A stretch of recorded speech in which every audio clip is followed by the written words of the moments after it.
By the way, talking about Biden, Rob, if you can show this. So here's Biden being asked a question about Xi, and then we're going to show the clip about what's going on in San Francisco. So first, Rob, let's start off with the San Francisco, what it looks like. By the way, this is, when you watch this, the first part I'm going to show you is China. Then I'm going to show you what San Francisco looks like. Okay. This is China. Go ahead. Go ahead and play this, Rob, if you can. Rob, go ahead. Go ahead, Rob, play this. Play it. Let me hear this. Wow, China, it's so clean. The streets of China is Look incredible. at China, bro. Like, I like how they represent with all of their flags. I respect. I mean, you have to do that. It's your country. It's your country. To show that. All flags. It's clean. Look, Pat, is there any dirt? No dirt. Well, this is the case study. Like they're saying, look how clean China is. This is what we expect San Francisco to be. Dude, to be honest with you, I would love to move to China. And if it looks like Xi that. Coming in, but and there's Xi. And you can pause it now, folks. Wow. I'm messing with you. That's actually San Francisco. Oh, really? That's San Francisco. Even Rob got confused. Rob's like, I don't know. I was like, that doesn't look very Chinese. And Rob, that is you got me, Pat. China. You got me good. That's San Francisco. They made San Francisco look like China. Is there any video of what that street typically looks like? I'd love to see it. Well, it used to be disgusting. They cleaned it up. They put barriers and walls. There used to be a guy with a hammer living on that street. He was one of Paul Pelosi. Yeah, he was. But go ahead. Exactly right. But pay attention, guys. Shout out to Paul Pelosi. Not one American flag. Not one pride flag. It's all about China. And bro, and Gavin Newsom has, Pat, I don't know if you saw, this is Gavin Newsom's response. They asked Gavin Newsom, well, you're cleaning this up just because there's some a dictator is coming here, some leader, and that's your excuse? Played. Folks say, oh, they're just cleaning up this place because all those fancy leaders are coming into town.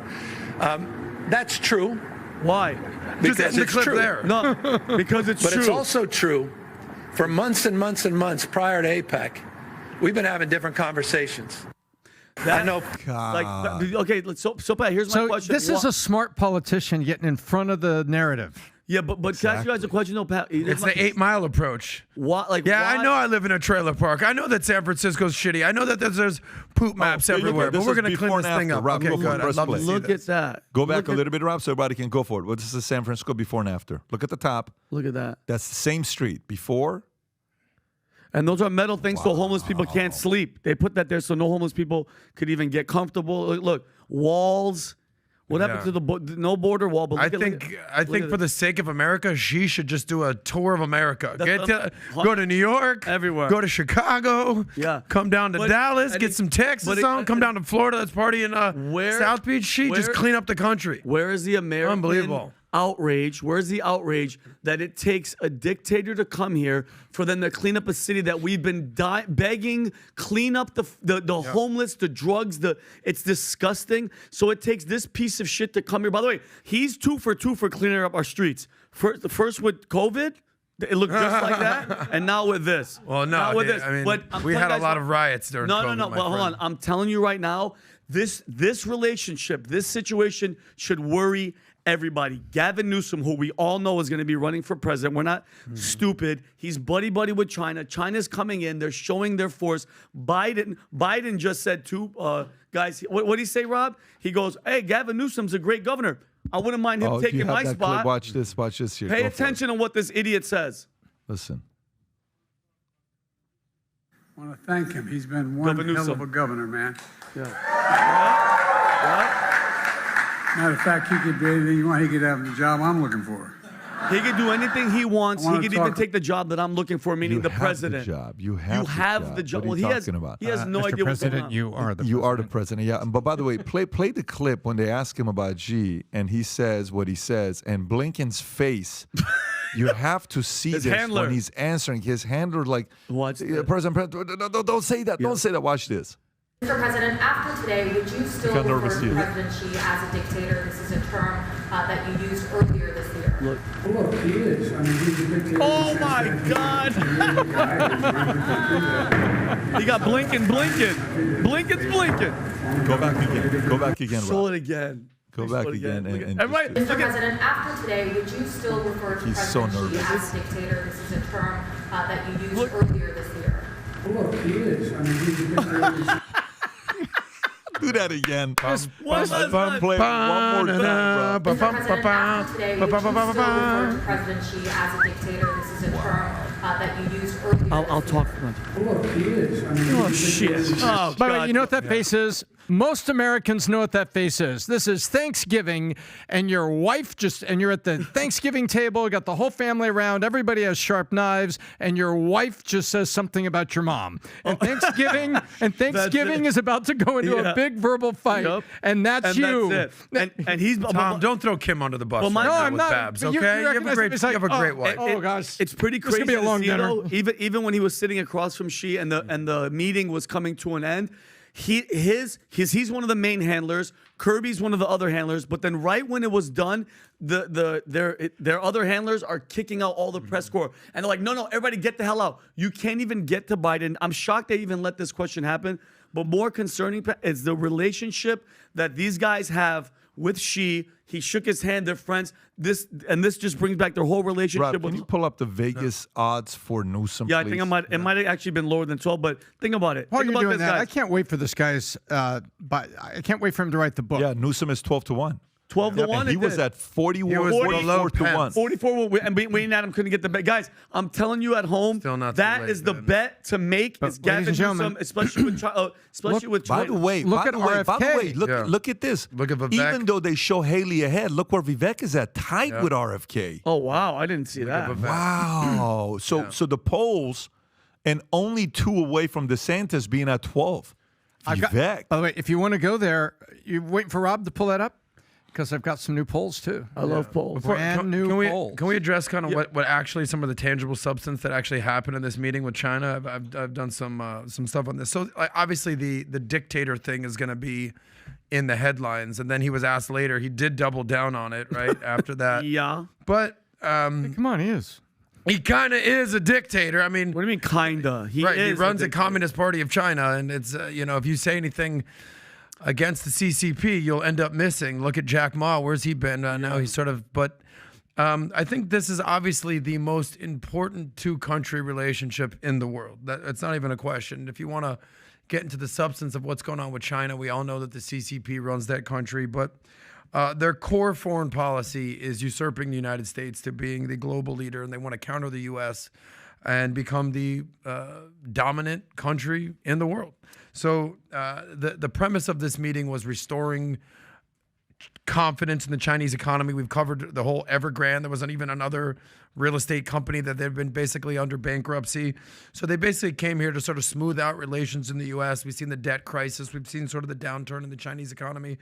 But here are the key things they talk about. He didn't mention much, if anything, about trade relations or even the debt situation going on in the U.S. It was all about stabilizing just general relationships. They were talking about having military contact moving forward or resuming military contact, working on the fentanyl situation, cooperation on that. What do you mean by what do they mean by working on the fentanyl situation? You guys are sending Exactly. the fentanyl here. They addressed How working, it. and they talked about addressed it. climate, Adam. Climate. They did do a little bit of climate. They were talking about new dialogue regarding AI.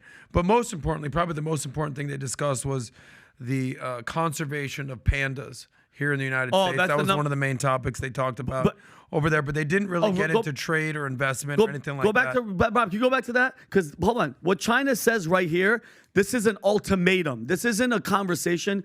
Xi says U.S. and China can only be adversaries, meaning enemies or partners with no middle ground. That isn't a relationship. That is either we're going to fight or we're going to be cool. We can't just be like chill with each other. And Adam, this just goes to show us that China owns us, owns Biden. Biden is compromised. Bro, they've no, what do you mean you don't? They can fly spy balloons wherever the hell they want. Okay, they could buy land next to military bases. They're buying hundreds of thousands of acres of land. When they come to San Francisco, it gets cleaned up to a T, and homeless people are freaking kicked out and pushed to to Sacramento. Like, China owns us. How much more proof do you need? And that's why this relationship is scary, because I'm telling you right now, if Trump gets to run, and Trump is the front runner, that's what you need to be scared of. We were talking about pandemic 2 maybe coming to help zoom out. Who knows what the hell is going to be up their sleeves, bro? Because they do not. You think China wants Trump to come in, you're nuts. Definitely. No, let me just no, finish they my don't. point here because I think Go a little faster. Go make your point because we're about to wrap up. Okay, so but the thing is, I'm not even talking about politics right now. Put politics aside because that's obviously. But this was a business, basically a biz def situation. If you want to look at who was at that dinner last night, it was a $40,000 per plate dinner, and then you can pay $2,000 to basically be a part of the GA. You got Tim Cook, Elon Musk was there, but he didn't, I guess, participate in the dinner. You have Steven Schwartzman from Blackstone. You have Larry Fink from BlackRock. Great. You have Ray Dalio sitting there. You got the execs from Qualcomm, from Pfizer, from FedEx, from Boeing. Mark Benioff was apparently there. But Mark Zuckerberg, interesting enough, wasn't there, even though that this has happened. He had a surgery. He got hurt. He hurt his name. But I think, in my opinion, and this kind of goes to you, every single name who was at this dinner, every single name who was basically a part of this, their names should be disclosed, coinciding with this whole APEC meeting that was going on. Not APAC, American-Israeli, but APEC, the Asia Pacific Rim that was going on there. Any name out there that's dealing with China, their name should be disclosed for sure. I'm definitely not basically saying, yeah, he can come in and do whatever he wants. I'm basically saying that I'd rather have dialogue and relationships with our greatest adversary rather than being like, fuck you. Well, here's a question. Because that doesn't work. Yeah, so here's a question. By the way, total net worth of $760 billion was at dinner. Jeez. And take 250 of it from one guy. Okay. Yeah. And Jeff Bezos wasn't there. So it's not like Bezos was there to add his 200. So take Bezos' 250. billion. It's a $1 trillion crew, right? $1 trillion net worth was there. But here's the thing. So Xi gets up and says, we can either be allies or enemies, but we can't be in the middle. How do you interpret that, Tom? Very simply, at this business dinner, he said, the terms of being in business with China are like this. We're a full partner, which means we open the borders for each other and we are unconstrained. Or we're full adversaries and I'm taking Taiwan and you want to come do something about it, we can get there. It's that simple because what he's saying is, tariffs. I don't want the tariffs. I don't want the complete impediment to certain shipments of certain imports of certain materials, let alone the tariff on it. He's saying no restrictions, no restrictions. And he wants China to be our unconstrained, unrestrained trading partner to ship as much as they want in, period. And that's the end of the story. So either we are full partners like this and get rid of all this tariffs and stuff, or we're full adversaries. Pick one. But Tom, wasn't that the whole premise of the Republican Party is just free trade, don't stop trade, laissez-faire economics? Like, wasn't sort of the whole part of what Trump was trying to make but them... if free trade is truly free and if currencies are truly balanced to one another, but China has never had a currency that was balanced and pegged to the world currencies, the dollar, the euro, the pound. It's never been pegged to that. It's always been an unfair economic game with what happens to pricing. And so, yeah, it is, unless you're dumping, unless you are putting tariffs the other way. So if there's tariffs the other way, good Republican presidents have spoken up. Oh, you're going to put a tariff on aluminum going that way? I'm going to put a tariff on all the bauxite going the other way. Yeah, I don't know. That's the way it works. I totally get that. But I wanted to ask him, though, so Tom, with that attitude, either adversaries, either enemies, or partners, once we say, okay, we sign on to this, which it seems like they're going to do, but I think Biden's going to do it, then when they want to attack Taiwan, remember, there's no middle. We're either with them or against them. So what do we do? I've made my one point, and it's just another 20 minutes to go and analyze it. But you don't like. So here's what I would say. This is what I would say with this. For me, he's getting up here. He's saying what he's saying. Great. You want to be allies? Great. It's either this or that. I actually like the way he's doing it. If I'm China, and I'm in his ear, or if I'm somebody that's processing with him on how to present this to America, he did it the right way. Because what he's trying to say is, whoever gets elected next, you guys better not start investigating me for, COVID. What happened during COVID and Wuhan and all this stuff. You better not bring that up, because if you do that, we're not partners. Of course, that's what he's doing. So now here's a part. If America doesn't investigate that, then the American people who don't ask for that as an important issue are so short-sighted and so quick to move on that the only way you resolve any issue, for example, think about it. What needs to be there for capitalism to work? What needs to be there for capitalism to work in a fair way? What needs to be there? Freedom, liberty, and debate. Okay, there's one word that needs to be there. Laws. Okay? Why do you need laws? Because if you don't have laws, then there's a lot of things that somebody can come and do to bully you. For example, China, back in the days when they wanted to kind of start competing with U.S., there's one reason why they couldn't compete with U.S. China only had 4 law schools. The entire country only had 4 law schools. Think about that. It's crazy. What the hell you mean you have only 4 law schools? So then they started investing into law schools because they needed to have law and order. So when you compete, you're able to go do what you're doing and it's safe and protected, right? So what is the whole concept of law and order? That leads to what? Why do we need law and order? To hold people what? Accountable. Is China going to be held accountable? Definitely not. No. But that's not the right thing, though. Obviously. They have to be held accountable, and we have to find out what happens because... And then China says, it's either we're allies or not. Fine, let's define allies. Is it your definition of ally? Is it you defining? Because you and I can get, husband and wife can get married and say, I want to be a partner for the rest of my life. Okay, maybe your definition of partner is very different than mine. Your definition of partner could be give me half of everything you got. That's not my definition of partner. Here's what my definition of partner is. So if you want to be partners, here's what I want you to do. What's that? Allow every one of our social media companies to be in China. Give access to all our social media companies. That's a definition of partnership to us. Yeah. If you're okay with this, we want to go out there and investigate it to find out what happened with COVID because I'm sure you want to know just like we want to know. Of course. Let's be partners. Yeah. Let's partner up and find out where it was leaked to see if it did come out. You want to be partnered? That to me is what you call a partnership, right? So whoever is the dictionary to define the word partner dictates the terms. If China decides what the meaning of partnership is, it may not be a partnership to us, but it means to them. So, but he's playing his cards in a very brilliant way. And by the way, one thing about Biden, here's the one thing about Biden. Forget about what Biden should say. What Biden typically says off the cuff and then he corrects himself, that's what really Biden believes in. 100%. Did you understand what I just said right there? Absolutely. Like Biden knows this guy's a communist dictator, but they're going to go correct him. Because that's not what you're supposed to say. It's what he is. So Biden's not necessarily a diplomatic, he doesn't have the diplomatic prowess of, going out there and just showing his ability to do that. It's not his specialty. But we know who this guy is, and at the end of the day, whoever's able to negotiate and structure what a partnership means, that organization controls the other one. I'm not comfortable partnering up with a country. And by the way, you said something. You said, don't you believe in the fact that, laissez-faire, let them, Republican Nixon is probably where you're going to. Let's open up this and let's open up that. Yeah, open trade. But it's got to be both ways, though. And this is not both ways. This is not both ways. This is more this way. They're benefiting. U.S. is not benefiting from this relationship as much as they are. Makes sense. The amount of money on import-export, when you look at how much they're getting instead of us, they're crushing it in the negotiation. Xi and China should write a book on negotiation. It'll probably do better than Art of the Deal.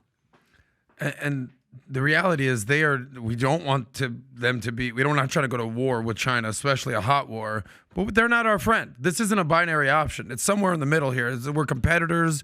We're decoupling from their situation over there. We're all about capitalism. They're all about communism. And we're never going to see eye to eye on this. And what was the whole China 2030? What was that? Made in 2025. Yeah, 2025. That's 2 years. 13 months from now. Yep. But the 2025 is a global threat. But that obviously was pre-COVID. But we can have competition without conflict, I think is really what it comes down to. But they are not our friends. So I don't believe that this is a binary option. That looks like an underage kid working right there, Rob, that photo that you got. That looks like a child labor camp, which I'm don't sure it agree is, with. Ben. I'm pretty sure it is. He's such a good guy that we should roll out the red carpet from. I don't trust him at all. So if you like this clip and you want to watch another one, click right here. And if you want to watch the entire podcast, click right here.